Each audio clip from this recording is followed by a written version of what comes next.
जो है last lecture में डिस्कस की थी, ये एक एग्जांपल राइट थी और साथ ही साथ इसकी एक्सप्लेनेशन भी रहती थी। तो हम ये दोबारा जो है एग्जांपल आपके सामने रखते हैं और इसमें जो कॉमन बातें हैं उनको भी डिस्कस करते हैं। ये पहली एग्जांपल हमने ली थी। दूसरी एग्जांपल में हमने क्या किया था कि यहाँ पे मैग्नेटिक फील्ड बनाया था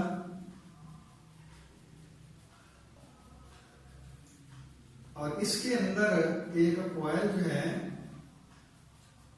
उसको रोटेट किया था। ये कॉइल जो है इसको हम रोटेट करवाते हैं। ये कॉइल बिल्कुल सर्कुलर है और इसको इसके ऊपर ये वाइंडिंग की हुई है, यानी कि ये फ्रेम है इसका, ये वाइंडिंग है और इसके दोनों टर्मिनल जो है बाहर निकाल के यहाँ गैल्वानोमीटर जोड़ दिया हमने। तीसरी जो एग्जांपल हमने ली थी वो कुछ यूं थी कि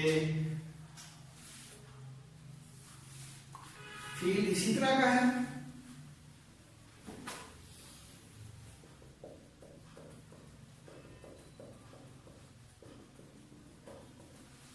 और इसके अंदर कॉइल इस तरह की है। ये तो यहां तो हमने इसको रोटेट किया था, ये था इसका एक्सियल रोटेशन, यानी कि इसके अबाउट बिल्कुल इस तरह हमने इसको रोटेट किया तो इसमें ईएमएफ जो है इंड्यूस हुई। अब ये कॉइल जो है इसको फ्लेक्सिबल जो हमारे पास फ्रेम है उसके ऊपर वाइंड किया है हमने। ये फ्रेम जो है हार्ड नहीं है बल्कि फ्लेक्सिबल है, प्लास्टिक का है और इसके ऊपर जो है यहाँ कॉइल जो है इसकी वाइंडिंग की हुई है इसकी, और यहां से इसका दूसरा टर्मिनल निकाल के यहां गैल्वानोमीटर जोड़ दिया और हम क्या करते हैं इसको यहां से पकड़ के इस तरह एक्सपैंड करते हैं, जिसका नतीजा क्या निकलता है कि ये इसका जो एरिया है वो डिक्रीज होता है। ऐसे खींचते हैं तो भी हमने कहा था गैल्वानोमीटर इंड्यूस करंट जो है वो शो करता है। अब चौथी बात जो हमने पढ़ी थी वो था इलेक्ट्रोमैग्नेट। उसमें क्या था कि ये आपके पास एक इस शेप में बिल पजल आयरन का रॉड है जिसको आपने इस तरह बेंड किया हुआ है और यहां जो है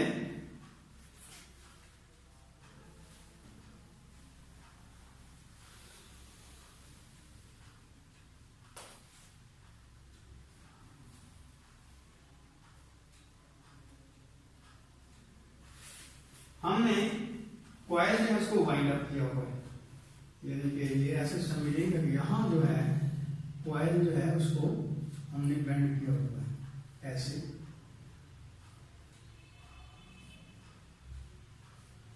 यानी कि वाइंड अप किया हुआ इसके ऊपर।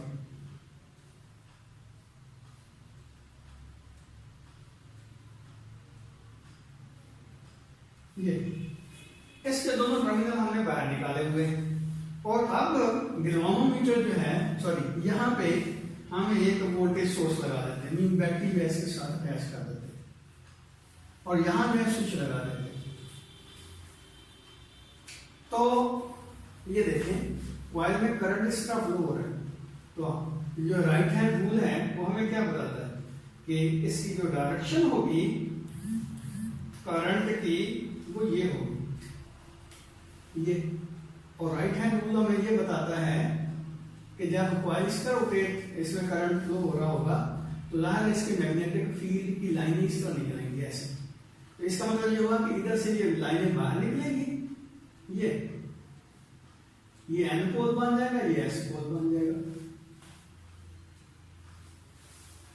तो इस रीजन के अंदर अगर हम रख देते हैं एक कॉइल को तो क्या होगा इस रीजन के अंदर यहां पे हमने एक कॉइल रखी हुई है और इसके दोनों टर्मिनल जो हैं वो हमने बाहर निकाले हुए हैं। यहां से इसके दोनों टर्मिनल बाहर निकाल के यहां गैल्वानोमीटर जोड़ा हुआ है। तो जब हम इसका स्विच ऑन करते हैं तो एक लम्हे के लिए गैल्वेनोमीटर भी आपको पता है, जिसका बार बार हम कह चुके हैं कि इसका जो नीडल होती है वो 0 के ऊपर होती है, 0 डेड पॉइंट के ऊपर होता है डायल के। तो गैल्वेनोमीटर जो है, इसकी जो नीडल है ये सडनली इधर जाएगी, जर्क के साथ इधर जाएगी, लेकिन उसके बाद क्या होगा, स्लोली इधर मूव करती हुई वहां पे यहाँ पे वापस आ जाएगी। इवन हमने इसका स्विच ऑन ही रखा है। और इसी तरह जब इसको ऑफ करते हैं तो क्या होता है सडनली, तो ये जो नीडल है इसकी, ये इधर जर्क देती है, इधर आती है, और फिर ग्रेजुअली या स्लोली यहाँ पे 0 के ऊपर आ जाती है। तो इसका मतलब ये हुआ कि जब हम इसको ऑन करते हैं और ऑफ करते हैं, उस ड्यूरेशन में इसमें ईएमएफ, इस कॉइल में ईएमएफ जो इंड्यूस होता है या करंट इंड्यूस होता है। जब इसको ऑन ही रखते हैं तो भी करंट 0 हो जाता है, ऑफ ही रखते हैं तो भी करंट 0 हो जाता है। और लास्टली हम एक एग्जांपल लेना चाहते हैं, इसमें हम ऐसा करते हैं कि 2 कॉइल्स ले लेते हैं और ये कॉइल एक दूसरे के बिल्कुल करीब पड़ी हुई है। ये कॉइल जो है हमने इसका ये 2 कॉइल्स ले ली, सिलेंड्रिकल कॉइल है, इसके ऊपर हमने बाइंडिंग की हुई है। अब ये जो कॉइल है इसके साथ हम 2 चीजें अटैच कर देते हैं। नंबर 1, इसके साथ बैटरी लगा देते हैं। ऐसे समझें कि ये पॉजिटिव टर्मिनल इसका यहां रख दिया, नेगेटिव इधर रख दिया, और साथ ही एक वेरिएबल रेजिस्टेंस लगा दी, यानी कि ये कहने के रियोस्टेट है। तो इसकी जो दूसरी कॉइल है ये वाली, इसके साथ जो पड़ी हुई है, उसके साथ जो है हम अटैच कर देते हैं क्या, गैल्वेनोमीटर। ये गैल्वेनोमीटर हमने जोड़ दिया यहां पे, इसके दोनों टर्मिनल्स के दरमियान। अब हम ये देखते हैं कि अगर इसकी ये जो रेजिस्टेंस है, रियोस्टेट से चेंज करते हैं, तो जब चेंज कर रहे होते हैं रेजिस्टेंस, तो उस गैल्वेनोमीटर जो डिफ्लेक्शन शो करता है। अगर हम इसको चेंज नहीं कर रहे, रेजिस्टेंस को चेंज नहीं कर रहे, तो गैल्वेनोमीटर की डिफ्लेक्शन 0 के बराबर आती है। अब ये सारी की सारी जो बातें हैं उनको समराइज हम करते हैं। ये देखिए, ये पॉजिटिव टर्मिनल है, करंट इधर फ्लो होगा ऐसे। तो इसका क्या मतलब हुआ कि इसके अंदर जो मैग्नेटिक फील्ड पैदा होगा उसकी डायरेक्शन इस तरह की होगी कि वो इस तरह ऐसे, ये देखिए, यानी कि ऐसे समझ लें कि यहां से लाइनें इसमें एंटर होंगी। चलो शो कर देते हैं, और यहां से मेल्ट आउट हो रही है, क्योंकि इसका फील्ड जो बनता है राइट हैंड रूल इस्तेमाल करें।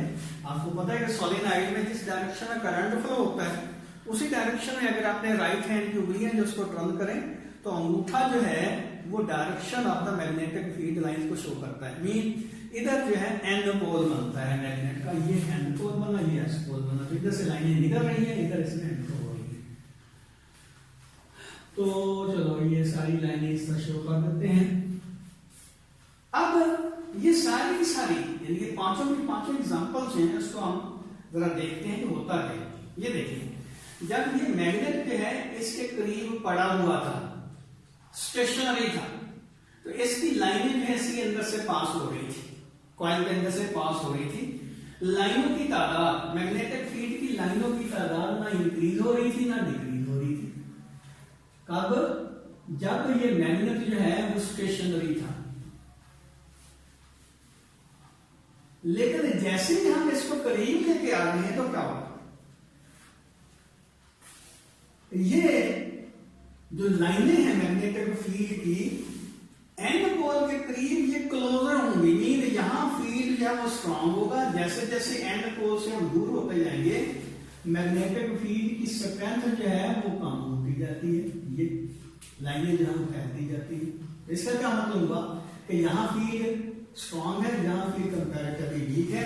तो जब हम इसकी तरफ लेके आएंगे तो क्या होगा, बेसिकली इस कॉइल का जो मैग्नेटिक फ्लक्स है वो इंक्रीज हो रहा होगा, क्योंकि एरिया जो है कॉइल का वो तो कांस्टेंट है, लेकिन B की वैल्यू इंक्रीज होने की वजह से, मैग्नेटिक फील्ड की स्ट्रेंथ इंक्रीज होने की वजह से इसके थ्रू जो फ्लक्स पास हो रहा है वो इंक्रीज हो रहा है। और जब इंक्रीजिंग फ्लक्स होगा तो जाहिर है इसमें करंट इंड्यूस होता है, जो जिसके नतीजे के तौर पर ये गैल्वेनोमीटर जो है वो डिफ्लेक्शन शो करता है। यानी कि यहाँ क्या हुआ, जब हम इस मैग्नेट को कॉइल के करीब लेके आते हैं तो लाइनों की तादाद जो है जो इसके अंदर से पास हो रही है वो बढ़ रही है। आपको पता है मैग्नेटिक फ्लक्स जो होता है ये number of magnetic field line को शो करता है। तो जब लाइनों की तादाद ज्यादा होती जाएगी, एरिया उतना ही है, इसका मतलब ये हुआ कि फ्लक्स इंक्रीज हो रहा है। लेकिन जैसे ही हम इसको अवे लेके जा रहे हैं तो क्या होगा, डेफिनेटली उसका रेसिप्रोकल होगा। लाइनें जो हैं वो पहले से कम हो रही होगी जो इसके अंदर से पास हो रही है। यानी कि अब हम दूर लेके जा रहे हैं तो जाहिर लाइनों की तादाद जो है वो कम होती जाएगी, मीन मैग्नेटिक फील्ड की वैल्यू जो है वो कम होती जाती है, मैग्नेटिक फील्ड की स्ट्रेंथ कम होती जाती है, जिसका मतलब यहाँ फ्लक्स जो है वो कम होता जा रहा है। लेकिन याद रखिए अगर हम यहाँ रोक देते हैं मैग्नेट को या यहाँ रोक देते हैं किसी भी पोजीशन के ऊपर तो गैल्वेनोमीटर की नीडल जो है वो जीरो के ऊपर आ जाएगी। लेकिन अगर हम इसको टुवर्ड्स द कॉइल लेके जाते हैं तो बिल्कुल ये गैल्वेनोमीटर जो है एक रिफ्लेक्शन देता है, और जब हम इसको अवे लेके जाते हैं तो गैल्वेनोमीटर की जो डिफ्लेक्शन है उसके अपोजिट हो जाती है। ये बाद में डिस्कस करेंगे इसकी डायरेक्शन को, अभी मैंने डायरेक्शन का ख्याल नहीं रखा, तो हो सकता है ये जो डायरेक्शन है करंट की ये उसके अपोजिट हो। लेकिन अभी ये ध्यान रखना कि जब हम इसको करीब लेके आते हैं या दूर लेके जाते हैं तो करंट इंड्यूस होता है, और करंट की डायरेक्शन जो है आप जब लेंसेज लॉ डिस्कस करेंगे तो उसका ये तफसील से बताएंगे कि इसकी डायरेक्शन जो है किस तरह चेंज हो सकती है। फिलहाल आप ये देखिए कि जब यहां हम इसके करीब लेके आते हैं कॉइल के फ्लक्स बढ़ता है, और अगर इसको रोक देते हैं फ्लक्स चेंज नहीं हो रहा। जब फ्लक्स इंक्रीज हो रहा था तो उस वक्त करंट फ्लो हो रहा था, जब फ्लक्स चेंज नहीं हो रहा तो करंट की वैल्यू इंड्यूस करंट की वैल्यू जीरो हो रही। और इसी तरह जब इसको हम अवे लेके जा रहे हैं इस डायरेक्शन में तो मैग्नेटिक फ्लक्स फिर चेंज हो रहा है, लेकिन अब चेंज जो है पहले चेंज के अपोजिट है। मीन पहले इंक्रीज हो रहा था फ्लक्स, अब फ्लक्स जो है वो डिक्रीज हो रहा है। तो उसका रिजल्ट क्या निकला कि जो इंड्यूस करंट है उसकी डायरेक्शन जो है वो रिवर्स हो गई। तो एक बात यहां हमारे सामने आई कि जब कॉइल का फ्लक्स चेंज होता है तो करंट इंड्यूस होता है, या ईएमएफ इंड्यूस होती है। अब यहां देखिए जब हम इसको रोटेट करवा रहे हैं, यानी कि कॉइल को जो रोटेट करवा रहे हैं तो उसकी वजह से क्या होगा। अब देखिए पहले इस चीज के ऊपर भी गौर कर लें ताकि आपके दिन में आ जाए कि फाई जो होता है वो B A cos of theta के बराबर होता है, और ए और बी के दरमियान जो एंगल है वो थीटा। अगर बी भी तब्दील नहीं हो रहा, ए भी तब्दील नहीं हो रहा, थीटा तब्दील हो रहा है। यहाँ देखिए बी तब्दील हो रहा था, ए तब्दील नहीं हो रहा था, बी चेंज हो रहा था, ए चेंज नहीं हो रहा था। यहाँ ना ए चेंज हो रहा है ना बी चेंज हो रहा है, लेकिन ए और बी के दरमियान एंगल जो है वो तब्दील हो रहा है, चेंज हो रहा है, इसलिए यहाँ ईएमएफ पैदा होगी। और ये जो हमारा इंडक्शन का प्रोसेस है ये बड़ा इंपॉर्टेंट है। हमारे जो जनरेटर होते हैं वो इसी सूत्र पे काम करते हैं कि कॉइल जो है मैग्नेटिक फील्ड के अंदर रोटेट करती है तो उसमें ईएमएफ इंड्यूस होती है। अब यहाँ देखिए जब हमने यहाँ क्या बोल रहे कि बी चेंज हो रहा है, यहाँ क्या हो रहा है थीटा चेंज हो रहा है, यहाँ क्या हो रहा है यहाँ एरिया चेंज हो रहा है।